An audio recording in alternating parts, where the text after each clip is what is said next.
Hello everyone, welcome back to another video. Hope you all are doing well.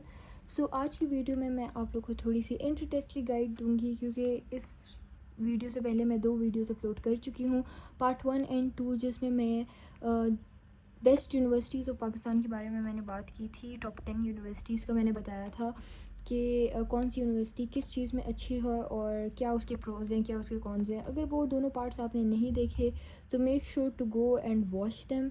सो अभी की video में मैं सबसे पहले आप लोग को ये बताऊंगी कि आपकी मार्क्स डिस्ट्रीब्यूशन कैसे होती है फॉर द एंट्री टेस्ट, और एंट्री टेस्ट में आपकी किस किस चीज़ों की वेटेज है। तो सबसे पहले अगर हम स्टार्ट लेते हैं जीकी से, तो सबसे पहले आपका जो एडमिशन टेस्ट होता है ना, उसकी बहुत वेटेज है। 85% उसकी वेटेज है। आपका जो एंट्री टेस्ट जीकी आपसे ख़ुद अपना टेस्ट लेगा, उसकी 85% उसकी वेटेज है। एसएससी की फिर आपकी वेटेज है फॉर ऑलमोस्ट 15%। आपकी जो एफएससी की वेटेज है ना, वो कोई वेटेज नहीं है। मतलब मैट्रिक के मार्क्स आपके 15% काउंट होंगे और आपके 85% मार्क्स का एंट्री टेस्ट के। एफएससी के मार्क्स की कोई परसेंटेज नहीं है, वो काउंट नहीं होते, इसकी कोई वेटेज नहीं है।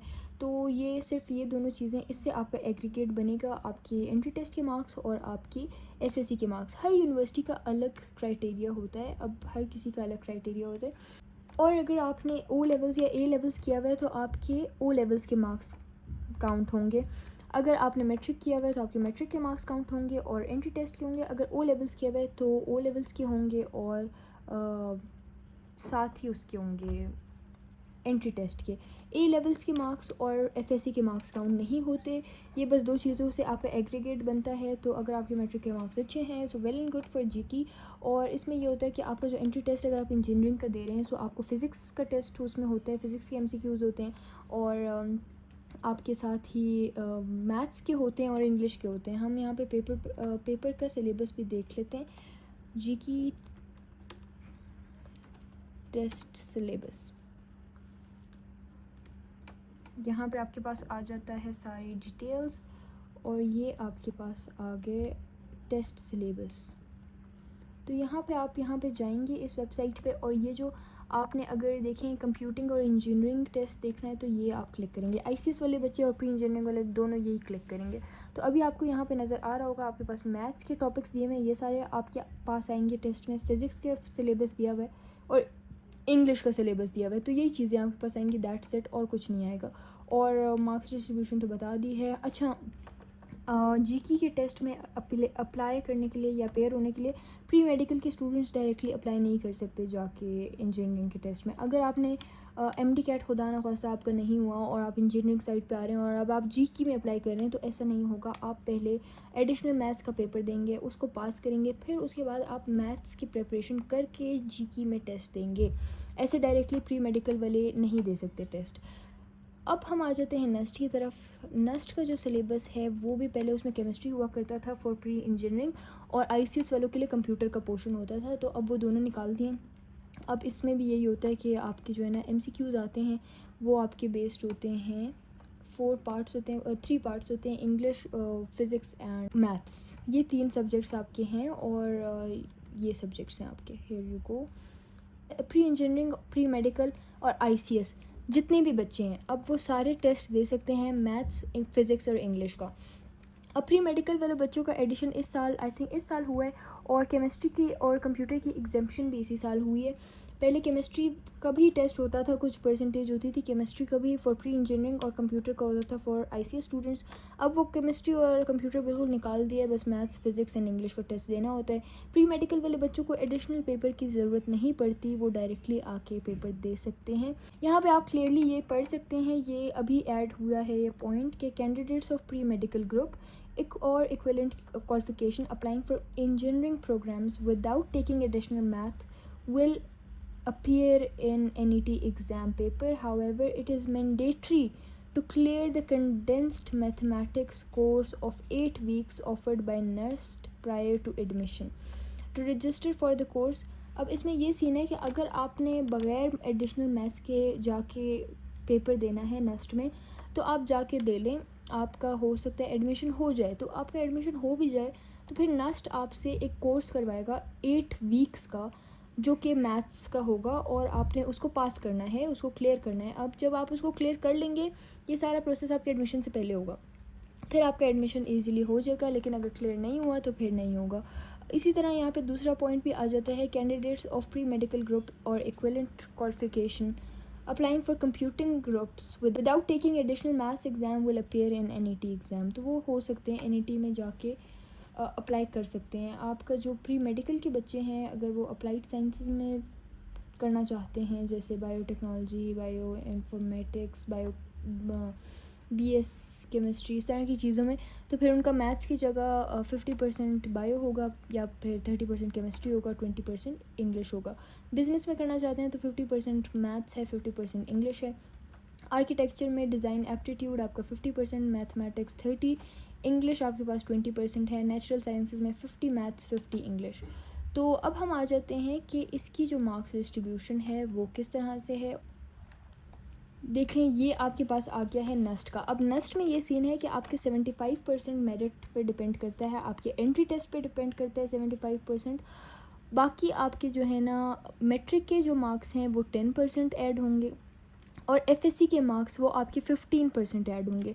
तो ये देखें, पहले जैसे जीके में तो एफएससी का बिल्कुल लिखा ही नहीं था, उसकी कोई वैल्यू ही नहीं थी। यहाँ पे 10% आपके मैट्रिक के मार्क्स होंगे, 15% आपके एफएससी के होंगे, और 75% आपके एनईटी के होंगे, नेस्ट एंट्री टेस्ट के मार्क्स होंगे। तो ये बहुत मैटर करता है। अच्छा, नेस्ट के आपके टोटल 200 एमसीक्यूज़ होते हैं, जिसमें से 100 आपके मैथ्स के होते हैं, 60 आपके फ़िज़िक्स के होते हैं, और 40 आपके इंग्लिश के होते हैं। आपका जो केमिस्ट्री और कंप्यूटर का सेक्शन था वो रिमूव हो गया है, आपका इंटेलिजेंस का एक पोर्शन था वो रिमूव हो गया है। तो अब पॉलिसी ये चेंज हो गई है, मैथ्स के इंक्रीज़ कर दिए हैं, फ़िज़िक्स के भी इंक्रीज़ कर दिए हैं। तो अब ये जो है ना आपने देखना है, आपने इसी हिसाब से तैयारी करनी है। अब हम जीके का देख लेते हैं। अच्छा, जीके में आपके पास टोटल एमसीक्यूज़ जो होते हैं वो 80 होते हैं, और आपके पास 30 एमसीक्यूज़ मैथ्स के होते हैं, 30 फिज़िक्स के होते हैं, विच मेक्स इट 60। और साथ ही आपके पास 20 जो है ना एमसीक्यूज़ वो होते हैं इंग्लिश के। तो 80 एमसीक्यूज़ होते हैं टोटल, और बस टोटल टाइम आपके पास 2 आवर्स होते हैं, और मार्क्स टोटल आपके 200 हैं। ठीक है, तो आपके टोटल मार्क्स हैं। अच्छा, इसमें जो है ना नेगेटिव मार्किंग होती है, मैथ्स और फिज़िक्स के पोर्शन में नेगेटिव मार्किंग होती है। जैसे फॉर एग्जांपल, एक करेक्ट एमसीक्यू के आपको +3 मार्क्स मिलते हैं, लेकिन एक गलत एमसीक्यू करने के आपके -1 हो जाते हैं, मतलब नेगेटिव मार्किंग होती है।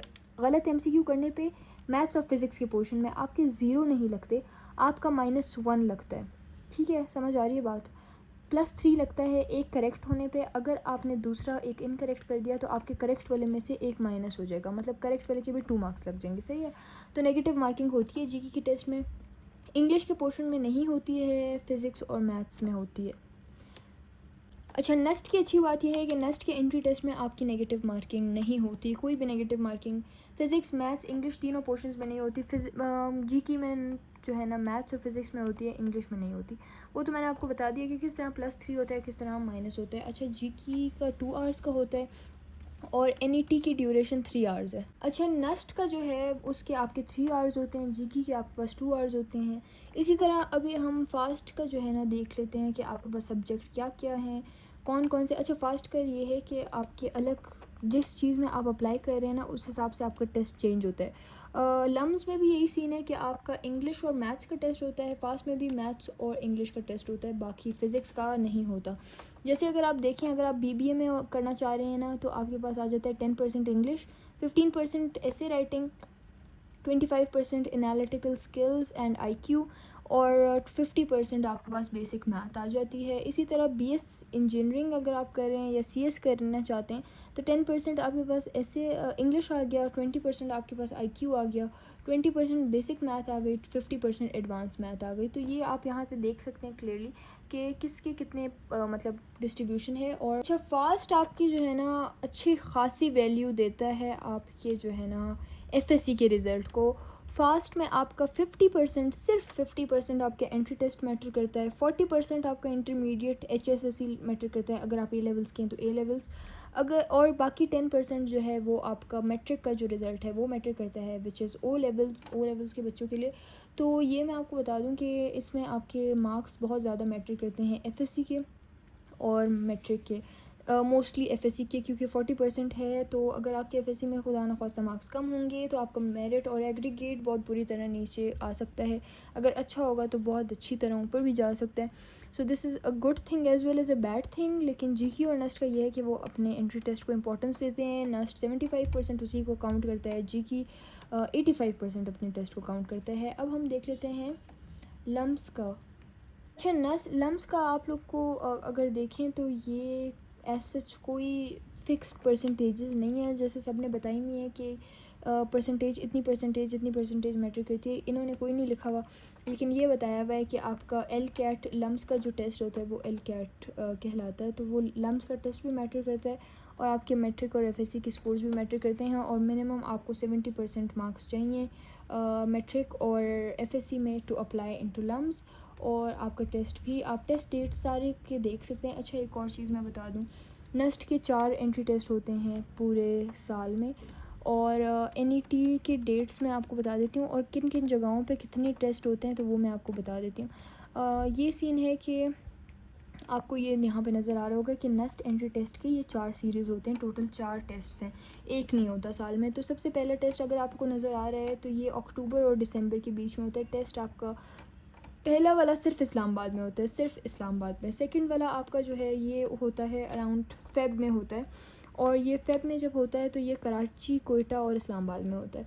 उसके बाद थर्ड सीरीज़ अगेन सिर्फ इस्लामाबाद में होता है और ये अप्रैल में होता है जब बच्चों के बोर्ड एग्ज़ाम्स होने वाले होते हैं। ये होता है थर्ड सीरीज़ और ये सिर्फ इस्लामाबाद में होता है। उसके बाद फोर्थ सीरीज़ जो ऑल सिटीज़ में कराची, इस्लामाबाद, कोयटा एंड गिलगित बल्तिस्तान में होता है और ये होता है जून जुलाई वाला टेस्ट, जुलाई में होता है।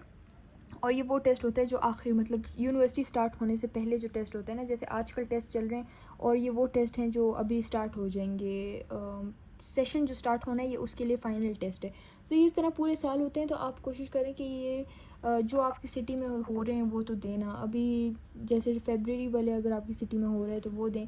अगर आप इस्लामाबाद में रहते हैं तो आपके पास चारों के चारों देने का ऑप्शन है। उसके बाद आपको एक और चीज़ मैं बता दूं कि CBNET लिखा हुआ है और एक PBNET लिखा हुआ है। अब CBNET जो है ना, ये कंप्यूटर बेस्ड टेस्ट होता है, कंप्यूटर पे दिया जाता है। तो आपको अगर नज़र आ रहा हो कि कोयटा और इस्लामाबाद में कंप्यूटर बेस्ड टेस्ट होता है, इस्लामाबाद में तो सारे टेस्ट कोयटा और इस्लामाबाद में सारे टेस्ट कंप्यूटर बेस्ड होते हैं। कराची और गिलगित बल्तिस्तान में टेस्ट पेपर बेस्ड होता है। पेपर पे आपको टेस्ट देंगे, पेपर पे ही आपने उनको अटैम्प्ट करके देना है। लेकिन कोयटा और इस्लामाबाद में आपने जो है ना एंट्री टेस्ट जो देना है वो कंप्यूटर पे देना है। तो आप उसका तरीका देख के जाइएगा कि कैसे करना है। और प्रेपरेशन के लिए आप लोगों ने मुझे कहा था वीडियो का, वो इंशाल्लाह मैं बना दूंगी कि सेकंड ईयर के साथ साइड बाय साइड प्रेपरेशन कैसे करनी है। आपके पास 4 एंट्री टेस्ट होते हैं। जीके का एक एंट्री टेस्ट होता है, फास्ट का भी एक एंट्री टेस्ट होता है, लम्स का भी एक एंट्री टेस्ट होता है। सिर्फ एक एक होते हैं, पूरे साल में एक ही होता है। उन सब की आप डेट्स देख सकते हैं, वो अराउंड जून जुलाई के मिड तक होते हैं मैक्सिमम। उसके बाद क्योंकि सेशन स्टार्ट होना होता है अगस्त एंड या सितंबर में से यूनिवर्सिटी स्टार्ट हो जाती हैं, तो वो एक ही टेस्ट होते हैं और उनकी प्रिपरेशन आपने अच्छे से करनी होती हैं। बाकी सारे जो टेस्ट हैं जितने भी मैंने आपको बताए हैं वो सारे MCQs बेस्ड ही होते हैं। So I hope this video was helpful for you. और एंट्री टेस्ट की गाइड मैंने आपको दे दी है कि क्या क्या चीज़ों पर मैटर करता है, क्या क्या चीज़ों पर डिपेंड करता है, पैटर्न क्या होता है, सब्जेक्ट्स क्या है, वेटेज क्या है, सारी चीज़ें मैंने आपको बता दी हैं। और प्री मेडिकल के लिए भी इंशाल्लाह मैं वीडियो बना दूँगी because they were also asking for video. So इंशाल्लाह प्री मेडिकल के students, you guys should wait, and inshallah I'll make videos for you all also. So see you all in the next one. Till next time, Allah Hafiz and bye bye.